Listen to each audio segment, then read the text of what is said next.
This is Backstage Sonoma, your all-access pass to the local music scene. Ooh, we're gonna have fun. Yes. Coming to you from beautiful downtown Santa Rosa, this is the Backstage Sonoma podcast. And now, here's your host, Steve Roby.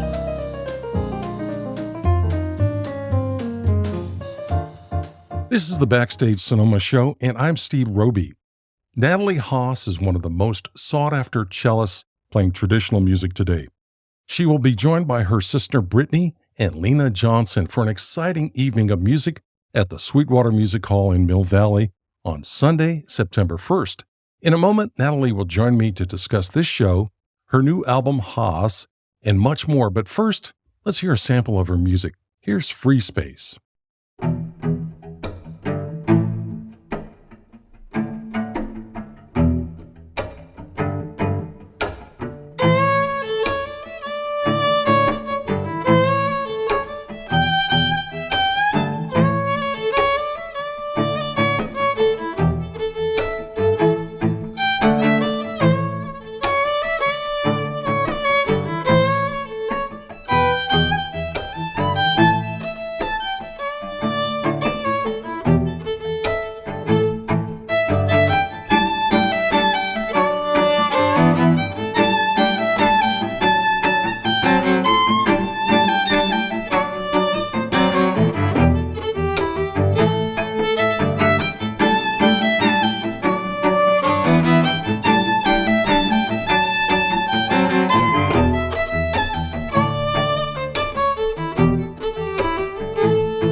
Hello, Natalie, and welcome to Backstage Sonoma. Hi, thank you for having me. All right, so glad you could be here. Likewise. Could you tell our listeners what role music played in your life when you were growing up? Yeah, huge one. I mean, it is character defining when you're an awkward teenager. I started playing when I was 9 with the Suzuki Method classical, which is the way most cellists begin. Mm-hmm. And then a couple of years down the road, my sister had already started violin, also Suzuki, and was starting to get bored with classical music and started taking bluegrass fiddle lessons. And then her classical teacher started getting worried that this was going to corrupt her violin technique. So she decided that if we needed to get our kicks out in another musical avenue, that we should, instead of playing bluegrass, she sent us to Scottish fiddle camp, thinking that Scottish music was a little cleaner than bluegrass. Little did she know. And that was how my sister and I discovered the Valley of the Moon Scottish Fiddle School. Wow. I was 11 and my sister was 8 the first year we went. And it changed our lives because it was the first time that we felt the freedom to try other styles for me. Anyway, because Brittany had already been experimenting with bluegrass, but also just finding other kids our own age who were into the same thing. And we found our lifelong friends there and finally saw music as a possible future career path because we found so much joy there and freedom of expression. And as Alistair, the leader of the camp and my musical partner says, it really allows you to find your own voice because you're in this place where it's not judgmental, it's non-competitive in the same way that the classical conservatory world is. Just this beautiful environment in which all ages and all levels are mixing together and making music together for the joy of it. That's been our guiding force, making music our careers and just enjoying being part of this beautiful extended folk music family. It's a very special place and we're very lucky to have chanced into it. Absolutely. Can you recall the defining moment for you and maybe your sister when you both decided to follow a professional musical career? That was the thing, is that Valley of the Moon Scottish Fiddle School kind of made that possible, because just witnessing mostly female, actually, fiddle players that were role models for both of us, who were just a few years older than we were. We saw them going out into the world and making careers out of playing fiddle music. And suddenly that seemed possible because these other female musicians had paved the way. And they were also brought up in that same Valley of the Moon environment in which everything seemed possible. So we found our people there and found our purpose there as well. All right. How would you say your musical relationship with your sister has evolved over the years? Well, it's interesting because we made this album just a few years ago, and between being teenagers and jamming together at the camp, and then, playing the odd farmers market gig or at our school functions and my dad's work parties, we played together as teenagers, and then we didn't for a really long time, although we were involved in some of the same musical projects when we were kids. I would play in my sister's violin class chamber group, and we were in the same youth symphony, and we played in this San Francisco Scottish Fiddlers group together. And then Brittany started playing with Daryl, and I did some recording with her on her first album when she was 16. So we were always playing in each other's projects, but we also had these very separate musical lives because she had really gone down more of the bluegrass Americana route, joining Crooked Still. And then myself and Alistair had our thing, which was much more in the Celtic world.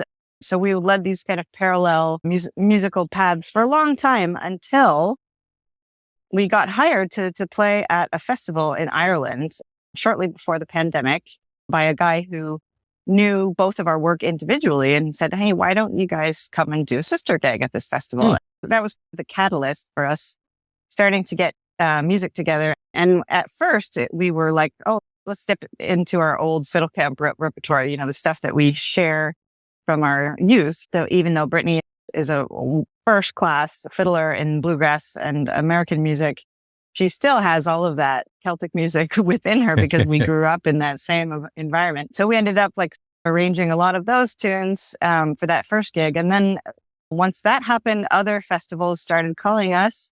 And we said, "Oh, maybe we should start writing our own music, actually." And so we did that. And that is the music that ended up on this album.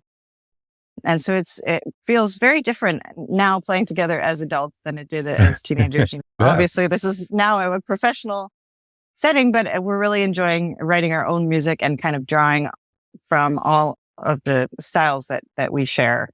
I want to play a few tracks from that new album, Haas. Can you talk about how the album came together? So it was really because we had this couple of festivals that had hired us to play in Australia, maybe a couple of years ago now. And we decided, it'd be fun to have something to sell at these gigs. So why don't we make an album? We had this music ready to go, and that stuff that we had written. And it was the first album we had written these tunes independently of from one another. And then, so I had a big chunk of a repertoire of tunes that I hadn't used for any project yet that I thought, of course, Brittany would sound great on because she sounds great on everything. And she had a couple of tunes lying around, and then we came together and arranged it together. So nice. The writing process was mostly separate, but then all of the arranging happened mutually, and it was really fun. I feel like we've both developed a lot as musicians since we were younger, and so it's really interesting to get to see this older side of her and how she works in a band setting. And yeah, Brittany's just become a wonderful all-around musician and producer. We both have ideas, and we try out each other's ideas, and we're still figuring out our sort of band dynamics as adults. Yeah. But it's a very fun process. Well, let's play a track from the album. This one's called The Volunteer. Can you tell us a backstory about this particular song? Well, the tunes were mostly already written, but when it came time to naming them, we thought, maybe this is a really good opportunity to start writing music for family members that they've never gotten a tune before. So this particular one is for our dad, and he's been retired for about 10 years now, and in his retirement has taken up volunteering in our local community. He loves working on trail maintenance and our state parks around Nice. where we grew up in California. And he also works at our local library and has his orienteering club. And he just has all these various volunteer efforts that he's involved in. And it felt right. I already had the tune, but he has this graceful nature. And so this melody felt appropriate to his personality. Do you want to give a quick shout out to your dad? Yeah. So this one's for Steve Haas, All who's right. always been a wonderful supporter of my sister and I. Let's listen to it now. This is The Volunteer by Natalie and Brittany Haas.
My guest today is cellist Natalie Haas. Natalie, besides being a musician, you're also one of the most in-demand teachers at fiddle camps worldwide. How do you see your influence shaping the future of traditional music, and what do you hope your students take away from your teachings? That's a very beautiful statement. Thank you. I hope to have a positive influence, especially for me. I guess I'm on a little bit of a soapbox about the cello in traditional music. That has become my goal, is to really get the cello out there in a more prominent way, seen as a folk instrument. When I started doing this, there were very few people doing it. It's been very heartening to see the number of cellists that we have coming to fiddle camps and wanting to break out of their classical boundaries and learn how to use the cello in other ways. And it's becoming more and more popular in various styles of music. So I think there's definitely the interest is there. And I hope I'm up to the challenge of getting people excited about using it as a rhythm instrument and the chordal instrument, which people don't really see the cello that way. But my goal is to change those attitudes. And it's a work in progress. I'm actually starting a cello camp for the first time next summer. So that I feel like we have finally arrived. We have our own camp that's separate from fiddle camp. The cello has finally made it. All right. Hey, I'm going to play another track off the album, and I'm going to need your help with the pronunciation. Yes. These are a couple of Swedish waltzes. All of the material on the album, except for this track, is original. This track is an homage to one of our favorite bands growing up as teenagers. We listened to a lot of Swedish music. Brittany's mentor, Daryl Anger, introduced us to the great Swedish band Väsen, and that was our gateway into learning about Swedish music. And another band that was active around that same time, late 90s, early 2000s, is called Harv, and we got these two tunes from that band. They're from Sweden, and the first tune is a traditional waltz called the Harvlandsvalsen. Harvland is a region in Sweden. And the second tune is a composition by a wonderful Swedish musician, Ale Moller, who was quite a pioneer on Suzuki and various other instruments too. And that second tune is called the Potato Waltz, it translates to in English. Okay. Potatisvalsen. Yeah, so two Swedish waltzes from one of our favorite bands, Harv. Thanks for queuing that up. And the pronunciations, the correct pronunciations, because I would have just had a horrible time trying to get that out. I can't guarantee that's 100% correct. Let's listen to the tracks now here on Backstage Sonoma.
Natalie Haas is our guest today. Looking ahead, Natalie, what's next for you? Are there any upcoming projects, collaborations, or new musical directions you're excited about?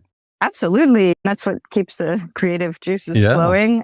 Excited about these upcoming gigs with my sister and Leanna. That's a live collaboration. And then also a couple of recording projects in the works. Alistair and I have finally recorded an album of new tunes from both of us, which we just recorded a few weeks ago. So that is about to be processed and hopefully will come out either towards the end of this year or beginning of next year. And Brittany and I are also working on writing a new batch of tunes for the next project. And this one, we really want to be more collaborative in the writing process. We've had a couple of writing retreats together and it's looking promising. We have yet to schedule the next one yet because we're both very busy, but we've got a good batch of tunes started. All right. It sounds like you're really busy for the next 6 or months or so, huh? Oh, yeah. What do you enjoy most about performing live? And how do you prepare for a show? It depends on the project and the music. What do I enjoy most? It's the camaraderie, I guess, with the people you're performing with. And every collaboration, you get a different feeling from it. With Alistair, because we've been playing together for so long, it's very comfortable. We could play a show with our eyes closed and still predict how the other one is going to phrase, which is very special in itself. Knowing somebody's musical expression in such a deep way is very special. I feel like my sister and I already have that just from being related to one another. Its own special thing. And performing with her is just such a joy because she's got such an amazing technical facility on the instrument that she just takes that to allow her to be completely open and coming up with new stuff all the time. And just her mind works so quickly. It's really keeps me on my toes, which I love. And we have this very deep sort of rhythmic sense that we share. I think I get a lot of enjoyment from that. And then with new collaborations, it's always fun because you learn something every time. If I'm learning a new batch of repertoire, as I have been for these shows with Brittany and Lana, because it's like we're two duos coming together for the first time. So Brittany and I have our duo repertoire, and then she and Lana have their duo repertoire. So we're each learning each other's songs, which is going to make a completely new interpretation of them. Great. And, with that, me learning their tunes is different because there's no bass instrument on the album. It's just two fiddles. So everything I do is going to really change the vibe and just add this whole harmonic context that wasn't there already. So that's fun to have that freedom, really, to be the only bass instrument. So I get to make those calls. Let's talk about the Sweetwater Music Show in Mill Valley with your sister and Lena. What can fans look forward to? It's going to be a little of repertoire from each duo, but in trio format. So it's going to be a different spin on these tunes. And so it's going to be a mix of styles. Lana is just a bastion of Swedish music, but also has studied American music a lot. So is equally comfortable in Brittany's world and vice versa. Brittany and I, like I said, she's more in the American music world. I'm more in the Celtic world, but we both share a very deep love of Swedish music. So it's going to be an interesting mix. It sounds like it, yeah. I'm not really sure what to expect yet since we have never actually played together yet, but we will very soon. All right. Well, let me remind our listeners, Brittany and Natalie Haas with Lena Johnson will perform at the Sweetwater Music Hall in Mill Valley on Sunday, September 1st. Doors open at 7 p.m. and showtime is at 8. Tickets and more info can be found at sweetwatermusichall.com. And be sure to stop by Natalie's website for her music and tour schedule. Natalie, thanks for stopping by the show today. I really enjoyed the conversation. Thank you so much for having me. What a pleasure. Backstage Sonoma will be right back after this quick break. Would you like to be a guest on Backstage Sonoma? It's easy. Drop the host an email at backstagesonoma@gmail.com. Now, let's get back to the show. Thanks for listening to the Backstage Sonoma podcast. Join us next time for more great interviews and music from local and touring musicians. You can find us on the web at backstagesonoma.com.